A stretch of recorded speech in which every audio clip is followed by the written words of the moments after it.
ईशान मिश्र महाभारत के इस 37वें एपिसोड को आरंभ करने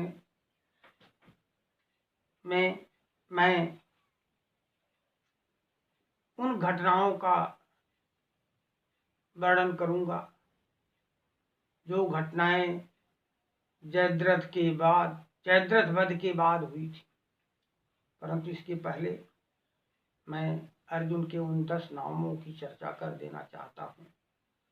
मैं कहा करता था कि आपको अर्जुन के 10 नाम एक दिन सुनाऊंगा, क्योंकि इन नामों का बार बार हम जिक्र करेंगे और आपको किसी किसी को भ्रम पैदा हो सकता है। अर्जुन का एक नाम गुडाकेश था, क्योंकि वह निद्रा, गुड़ा शब्द से जो बना है, वह निद्रा को जीत लिए थे। इच्छा होने पर ही वह निद्रा को स्वीकार करते थे, इसलिए उनको निद्रा विजयी कहा जाता था। भगवान ने उनको गुडाकेश बीच बीच में कहा है। पृथा अर्थात कुंती का पुत्र होने के कारण उन्हें पार्थ कहा जाता है। पार्थ वैसे अर्जुन और युधिष्ठिर को भी कहा जा सकता है, लेकिन ज्यादा संबोधन अर्जुन का ही पार्थ के रूप में हुआ है।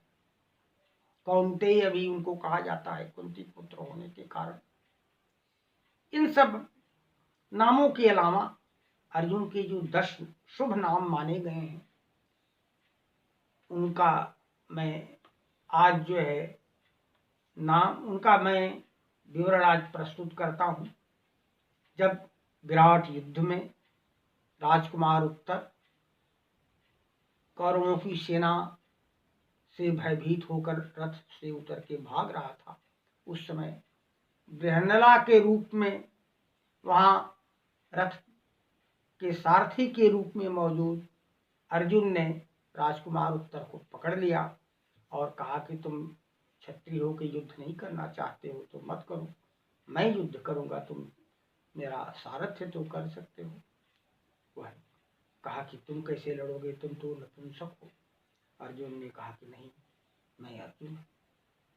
तब उसने उन 10 नामों की चर्चा किया कि आप 10 नाम बताइए, तब मैं आपको मान लूंगा कि आप स्वयं अर्जुन हैं।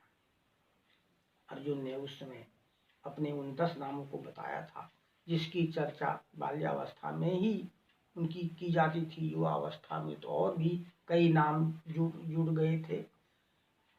उन 10 नामों को मैं सुनाता हूँ। पहले महामुनि वेद व्यास का वह श्लोक मैं कहता हूँ, जिसको कि अर्जुन ने कहा था, और उसमें उन 10 नामों का वर्णन है। वो गुडाकेश पार्थ के अलावा है, कौन्तेय के अलावा है। अर्जुन ने कहा था कि मेरे जो 10 नाम है उनको मैं बताता हूँ प्रमाण के रूप में, और वो 10 नामों को मैं एक श्लोक में जो वर्णित है उसको मैं आपको सुनाता हूँ। अर्जुन फाल्गुनो जिष्णु किरीटी श्वेत वाहन बीभत्सु विजय कृष्ण सव्यसाची धनंजय। उत्तरा फाल्गुनी नक्षत्र में पैदा हुए थे, इसलिए उनको फाल्गुन कहा जाता था। विजेता थे, इसलिए जिष्णु कहा जाता था, जो भगवान विष्णु का भी नाम है जिष्णु। इन देवराज इंद्र ने एक दिव्य किरीट उनको पहनाया था, इसलिए इनको किरीटी कहा जाता।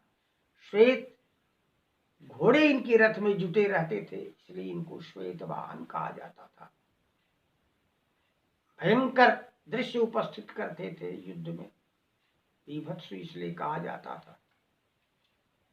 उन्होंने संग्राम में कभी पराजय नहीं स्वीकार किया था, पराजित नहीं हुए थे, इसलिए उनको विजय, उनका एक नाम है विजय। और श्याम वर्ण के थे, कृष्ण वर्ण के थे, इसलिए उनके पिता पांडु उन्हें कृष्ण कहा करते थे। कृष्ण भगवान कृष्ण के लिए भी आया है, अर्जुन के लिए भी आया है। कभी कभी ये दोनों कृष्ण जो भयंकर कर्म कर रहे हैं ऐसी चर्चा बार बार की जाती थी। इन कृष्णों को मैं पराजित कर दूंगा, दुर्योधन कहा करता था। और वो बाएं हाथ से भी धनुष बाण चलाते थे, इसलिए सब्यसाची कहा जाता था। युद्धों में उन्होंने प्रचुर धन एकत्रित किया था, धनंजय इसलिए कहा जाता था। ये 10 नाम उन्होंने बताया। तब राजकुमार उत्तर तैयार हुआ और रथ को हाँकता है, और उस विराट युद्ध का कभी वर्णन अगर मौका मिलेगा तो मैं आपको सुनाऊंगा। अब मैं उस दिशा में अपनी कथा को ले जाता हूं, जबकि जयद्रथ का वध हो गया था और कौरव पराजित हो गए थे। भगवान कृष्ण के और अर्जुन से पीड़ित होकर के कौरवों की सेना व्यूह के अंदर भाग रही थी। उनके साथ भीमसेन, सात्यकी तथा दोनों द्रुपद पांचाल राजकुमार उत्तमौजा और युधामन्यु व्यूह के अंदर थे, और बाहर सारी सेना लेकर युधिष्ठिर द्रोणाचार्य से मुकाबला कर रहे थे। द्रोणाचार्य कई क्षत्रिय राजाओं का संहार कर चुके थे, लेकिन जब भगवान श्री कृष्ण ने शंख बजाया और गांडीव की टंकार बारंबार सुनी गई, भीमसेन की गर्जना सुना, तब युधिष्ठिर को यह सांत्वना मिली कि दुर्योधन की सेना हार गई है और जयद्रथ मार डाला गया है।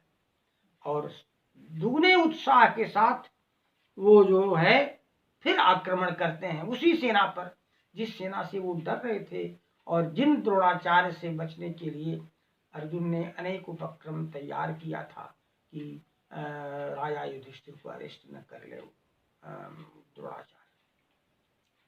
अब वो प्रकरण मैं आपको सुनाता हूं।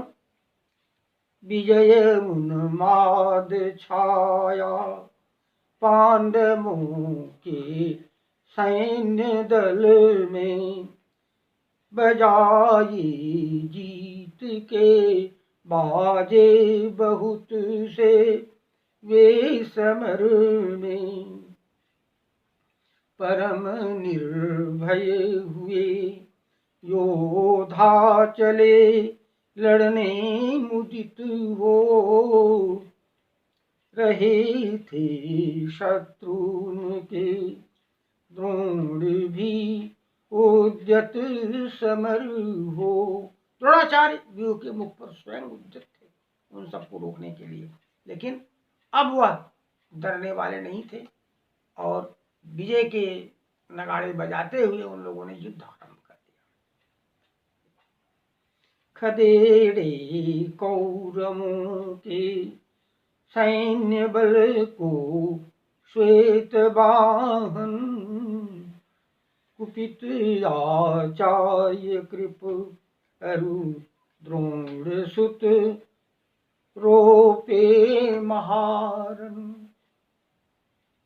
जब ये खदेड़ना आरंभ करते हैं अर्जुन अपने रथ के द्वारा बाणों की बौछार करते हुए, तो रक्षकों में प्रधान जो थे आचार्य कृपाचार्य और द्रोणाचार्य के पुत्र अश्वत्थामा, इन लोगों ने आकर के भयंकर युद्ध किया। भगवान श्री कृष्ण के रथ के सामने जाकर के अर्जुन के ऊपर प्रहार किया। अर्जुन द्रोणाचार्य को मार डालना नहीं चाहते थे, कृपाचार्य को मार डालना नहीं चाहते थे, इसलिए उन्होंने ऐसे बाणों का प्रहार किया जिससे वो पीड़ित तो हो जाए लेकिन उनकी मृत्यु न हो। परंतु घटना विचित्र घटती है जिसके कारण उनको आंसू आते हैं। इस घटना को आप सुने। यद्यपि मारे कठिन कम बाण गुरु को, किंतु बिहबल गिरे रथ वह विमूर्छित, देख अर्जुन नेत्र भर जल, गिरे रथ वह विमूर्छित, देख अर्जुन नेत्र भर जल।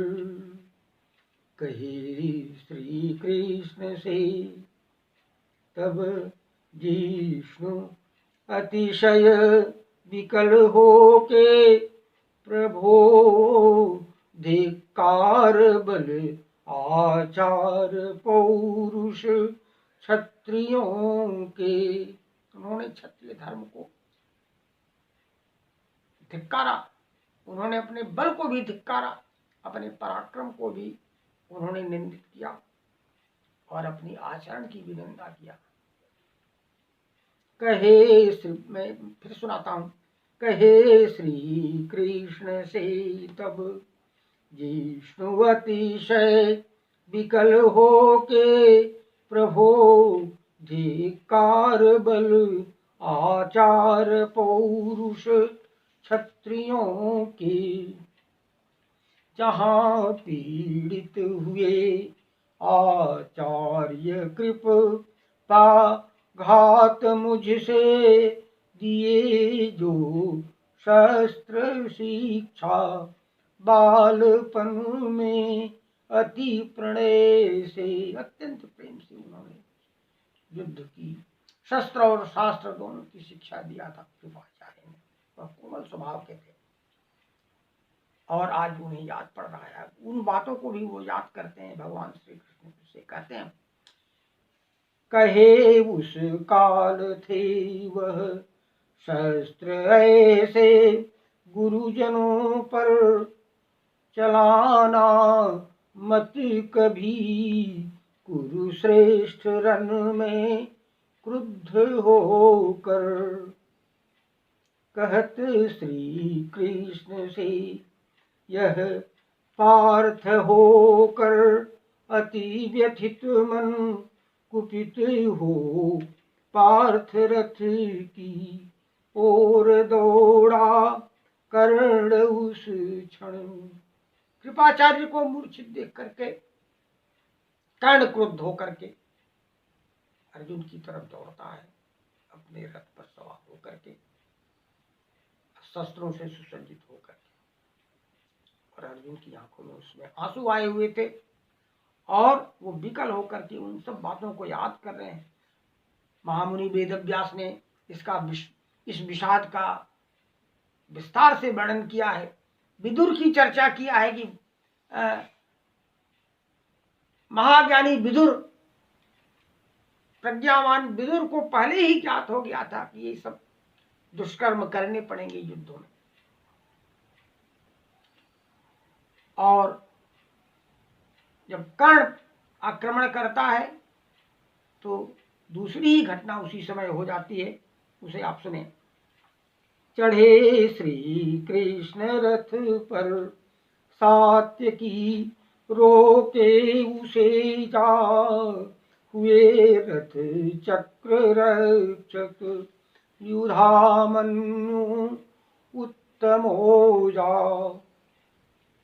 प्रकाशित सूर्य सम रथ स्वर्ण पत्रों से विभूषित चले अनुरूप मन के। अश्व सब दारुक नियंत्रित।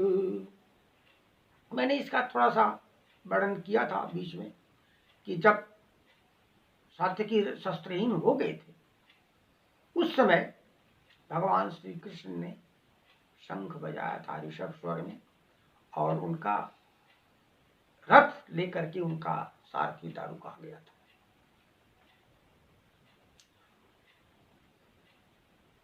कर्ण जब आक्रमण करता है उसी रथ पर बैठ करके, भगवान श्री कृष्ण के उस दिव्य रथ पर बैठ करके सात्यकी कर्ण को बाधा देते हैं। वो अर्जुन की तरफ जाने से पहले वो रोकते हैं। कर्ण के ऊपर बड़े बड़े बाणों की बरसात करते हैं। भगवान श्री कृष्ण के अस्त्र उस रथ में थे, उनकी धार भयंकर थी। उनका वहां का उस रथ पर रखे हुए धनुष बड़े बड़े थे और उनकी बाण भी बड़े बड़े थे, लंबे लंबे भल्ल उसमें थे, जिसकी प्रहार से कर्ण क्रुद्ध होता है और अर्जुन को छोड़ करके वह सात्यकी की ओर घूम जाता है। इस युद्ध का भी दर्शन सेना खड़ी होकर करती है, सात्यकी और कर्ण के युद्ध का। लेकिन जब वो चलता है उस समय अर्जुन थोड़ा चिंतित होते हैं कि सात्यकी इतने थके मादे हैं और कैसे युद्ध करेंगे कर्ण से। लेकिन कर्ण भी तो थका हुआ था। इस तरह से इन वीरों का युद्ध आरंभ हो इसके पहले उन्होंने अर्जुन ने भगवान श्री कृष्ण से जो कुछ कहा उसको भी मैं सुनाता हूं। और उस रथ का थोड़ा सा मैं वर्णन करता हूं। 4 घोड़े उस रथ में जुटे हुए थे। मेघ पुष्प सुग्रीवयरु शैव्य बलाहक नाम अश्वचारिये रथ जुते वेगवान बलधाम। दिव्य घोड़े थे भगवान श्री कृष्ण के। कर्ण के घोड़ों से वेगवान थे, बलवान भी थे। रथ को दारुक की इच्छानुसार, सात्यकी की इच्छानुसार रथ को घुमा करके वेग से चल सकते थे वो, जिसकी सुविधा सात्यकी को मिली। और भगवान श्री कृष्ण को पहले ही पता था कि सात्यकी की यह अवस्था होगी, वो शस्त्रहीन होंगे, रथहीन हो जाएंगे। उन्होंने पहले ही कहा था दारुक से, जो कहा था उसको आप सुने। त्रिकालज्ञ श्री कृष्ण से आदेशित हो सूत दारुक ने सज्जित किए पहले ही रथ जोत। सत्यक सुत रथहीन शंख बजाए ऋषभ सुर केशव काल प्रवीण। दारुक रथ लेकर समर। मैं इस सोरठे को फिर से मैं सुनाता हूँ। भगवान श्री कृष्ण को पहले पता था, उन्होंने पहले ही तैयार करके रखा था उस रथ को। उस रथ को कोई रोकने वाला नहीं था और वो बाधा रहित होकर के आकाश मार्ग और जमीन दोनों में चलने वाला समान रूप से वह रथ तुरंत जो है सात्यकी के पास आता है और उस रथ पर सात्यकी सवार होते हैं। फिर से आप इस सोरठे को सुने। सत्यक सुत रथहीन शंख बजाए ऋषभ सुर केशव काल प्रवीण। दारुक रथ लेकर समर। रथ पर चढ़े तब सात्यकी आदेश लेकर कृष्ण का। वह था विमान समान पूरित शस्त्र चंदन कृष्ण का। शोभित हुए सैने यति बल ओज पाए कृष्ण का। राधेय रथ की ओर बाणे राधेय रथ की ओर मारे बाण घातक कृष्ण का। रथ त्याग करके पार्थ का राधेय ने धावा किया। शिनिवीर पर यति वेग से बहुबाण की बरसा किया। हंस कर कही श्री कृष्ण से तब पार्थ ने रथ ले चले जाता जहां है कर्ण सात्यकी। सन्निकट यति कोप से सन जाता जहां है कर्ण सात्यकी। सन्निकट यति कोप ले भूरिश्रवा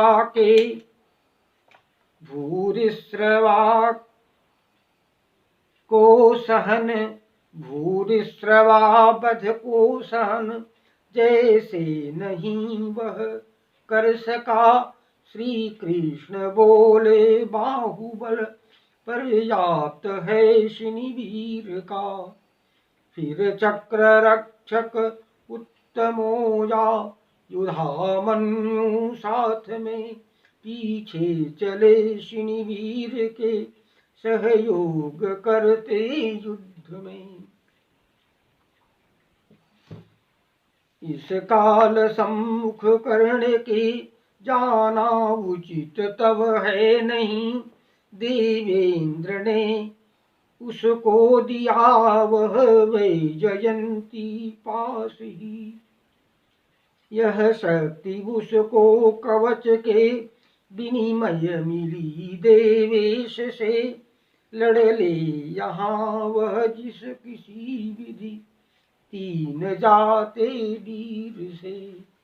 भगवान श्री कृष्ण ने याद दिलाया कि आज कहीं द्वैरथ युद्ध तुम्हारा न हो जाए अर्जुन, इसलिए मैं नहीं चाहता कि जब तक देवराज इंद्र की दी हुई वैजयंती नामक दिव्य शक्ति उसके पास है, तब तक तुम्हारा द्वैरथ युद्ध हो उससे। सात्यकी समर्थ है उनसे लड़ने में, और फिर उसके साथ युधामन्यु और उत्तमौजा भी है, इसलिए चिंता की कोई बात नहीं है सात्यकी से और उत्तमौजा और युधामन्यु से, दोनों पांचाल राजकुमारों से। जिस किसी भी विधि से लड़ना चाहे वह लड़ ले। मैं आपको एक बात बता दूं, भगवान अगर किसी को कहते हैं कि वह समर्थ है, तो समर्थ न होने से भी समर्थ हो जाता है। सात्यकी बलवान थे, भगवान कृष्ण के वो भारी भरकम अस्त्रों का वो उनकी भुजाओं में उपयोग करने की ताकत थी, उन्होंने किया, लेकिन भगवान की इच्छा थी, इसलिए वह लड़ने के लायक शायद बन गए। इन सब बातों पर तो आप स्वयं विचार करेंगे क्या हुआ। लेकिन सात्यकी कर्ण को पराजित किए उस युद्ध में, और इंद्र शक्ति जो दी गई थी देवराज इंद्र के द्वारा कवच लेकर के, उस इंद्र शक्ति से बचाना चाहते थे अर्जुन को। यद्यपि बीच में कई बार मुठभेड़ हुई थी, वह एक दूसरी कथा है, क्यों उसने शक्ति को नहीं चलाया बहुत बार, और अर्जुन क्यों नहीं डरते थे, निर्भय होकर के उससे युद्ध करते थे। इन सब बातों की चर्चा बाद में की जाएगी। मैं आज इस बात को बताता हूं कि किस तरह से सात्यकी ने जब युद्ध किया तो क्या हुआ। गरुड़ ध्वज रथ कृष्ण का बढ़ा विमान समान, जिस पर बैठे सात्यकी छोड़े घातक बाण। बाण लोहमय थे गिरे राधा सुत रथ जाय, बहुत बार बहु बेग से बृखहि चोट पहुँचाय। मारे उसके अश्वरथ और सूत तत्काल, कर्ण बचा पाया नहीं, कर्ण बचा पाया नहीं इन सब को उस काल। वह न अपने रथ को बचा सका, न अपने सूत को सारथी को बचा सका, और न अपने घोड़ों को बचा सका, इसलिए वह रथहीन हो गया। भगवान के तो अश्व, उनका रथ जो स्वर्ण पत्रों से मंडित था, वह प्रभावहीन नहीं हो सका अर्जुन कर्ण के बाणों से। दारुक भी अजर अमर होकर रहा उस युद्ध में। कर्ण जब रथहीन हो गया तो दुर्योधन आगे आता है और उसके रथ पर कर्ण बैठ जाता है। राधेय यति व्याकुल हुआ, राधेय यति व्याकुल हुआ, हारा सुयोधन रथ चढ़ा, पाकर सुसज्जित अन्य रथ वह शत्रु के सम्मुख बढ़ा। इस बीच प्रेरित भीम से अर्जुन कहे राधेय से, अप्रिय वचन सब झूठ तेरे, जो कहे थे भीम से। अब दूसरा प्रकरण आरंभ होता है। नए रथ पर बैठ करके कर्ण फिर आगे बढ़ता है, लेकिन भगवान श्री कृष्ण ने रथ को भगवान श्री कृष्ण ने रथ को आगे बढ़ाया कर्ण की तरफ। कर्ण के नजदीक जब रथ को लेके गए, उस समय अर्जुन ने बहुत फटकारा कर्ण को, और अर्जुन ने उसको जो बातें कही उसको मैं आपको सुनाता हूँ। उसके बाद आगे की घटना को मैं यहाँ पर विराम दूंगा, आगे की घटनाओं को बाद में कहूँगा। मैं वह स्टेंजा आपको केवल सुनाता हूँ। उनसे पराजित तुम हुए मेरे जनार्दन, देखते सेना तुम्हारी भी खड़ी जब, बार बहु तुम भागते। श्रेष्ठ जोधा ने अनादर तब नहीं, उन श्रेष्ठ योधा ने अनादर तब नहीं, तेरा किया निज वंश के अनुरूप ही, आचार को जिनने जिया। संयोगवश उनको हरा कर, एकदा जो कटु कहे, तुम सूत सुत अनुरूप अपने, आचरण में ही रहे। सौभद्रवध तुम सब किए जब मैं नहीं, उस ठौर में उस दंभ का फल शीघ्र पाओगे सभी मम रोष में। इस तरह से उन्होंने कहा कि अपने उस अहंकार का फल पाओगे जब बालक अभिमन्यु का वध तुमने किया था नृशंस होकर के। धनु काट उसका कृत निमंत्रण, नाश अपना दुर्मते, वृषसेन का वध मैं करूंगा। अब तुम्हारे देखते, धनु काट उसका कृत निमंत्रण, नाश अपना दुर्मते, वृषसेन का वध मैं करूंगा। जब तुम्हारे देखते, अवरोध करने के लिए मोहित हुए जो आएंगे, दुर्बुद्धि वे गांडीव से यमलोक सत्य जाएंगे। इस तरह से उन्होंने कहा कि मैं तुम्हारे पुत्र वृषसेन का वध कर डालूंगा, और उन्होंने इस प्रकार से वृषसेन के वध की प्रतिज्ञा किया। अब मैं इस एपिसोड को यहीं पर विराम देता हूं, और अगले एपिसोड में फिर मैं आपको अपनी इस कथा को आगे बढ़ाऊंगा।